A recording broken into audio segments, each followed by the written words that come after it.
దేశవ్యాప్తంగా voter list సంబంధించి special intensive revision జరుగుతున్న విషయం మనందరికి తెలిసిందే.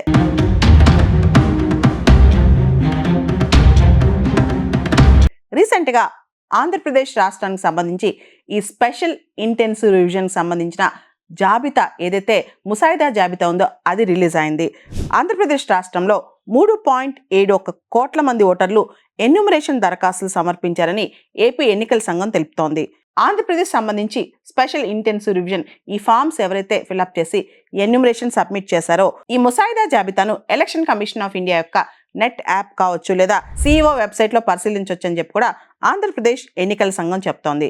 మొత్తం ఆంధ్రప్రదేశ్లో 4.16 కోట్ల మంది ఓటర్లు ఉన్నారని, వారిలో 89.22% మంది ఈ సర్కి సంబంధించి అంటే స్పెషల్ ఇంటెన్సివ్ రివిజన్కి సంబంధించి దరఖాస్తులు సమర్పించారని ఏపీ ఎన్నికల సంఘం చెప్తోంది. అయితే 15.22 లక్షల మంది ఓటర్లు మరణించినట్లు కూడా ఏపీ ఎన్నికల సంఘం తెలిపింది. ఆంధ్రప్రదేశ్లో 22.30 లక్షల ఓటర్ల యొక్క శాశ్వత చిరునామా మారినట్లు లేదా గైర్హాజరైనట్లు కనుగొన్నామని చెప్పి కూడా ఏపీ ఎన్నికల సంఘం తెలిపింది.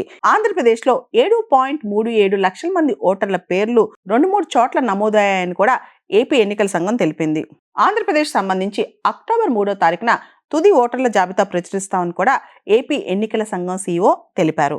నోటీసు విచారణ లేకుండా ఓటర్ లిస్టులోంచి ఓటర్ జాబితాలోంచి ఏ పేరు తొలగించిపోవని చెప్పి కూడా ఏపీ ఎన్నికల సంఘం సిఇఓ చెప్పుకొచ్చారు. ఏపీలో స్పెషల్ ఇంటెన్సివ్ రివిజన్ ఈ ఎన్యూమరేషన్ దరఖాస్తులకు సంబంధించి ఈ ముసాయిదా జాబితా మీద అంటే ఎవరికైనా వాళ్ళకి సంబంధించిన డౌట్స్ కానీ క్లారిఫికేషన్స్ కానీ అభ్యంతరాలు కానీ ఏదున్నా సరే ఈ జూలై 31వ తారీఖు నుంచి ఆగస్టు 30 వరకు కూడా వాళ్ళ క్లెయిమ్స్ అభ్యంతరాలు స్వీకరిస్తామని చెప్పి కూడా ఏపీ ఎన్నికల సంఘం సిఇఓ చెప్పుకొచ్చారు.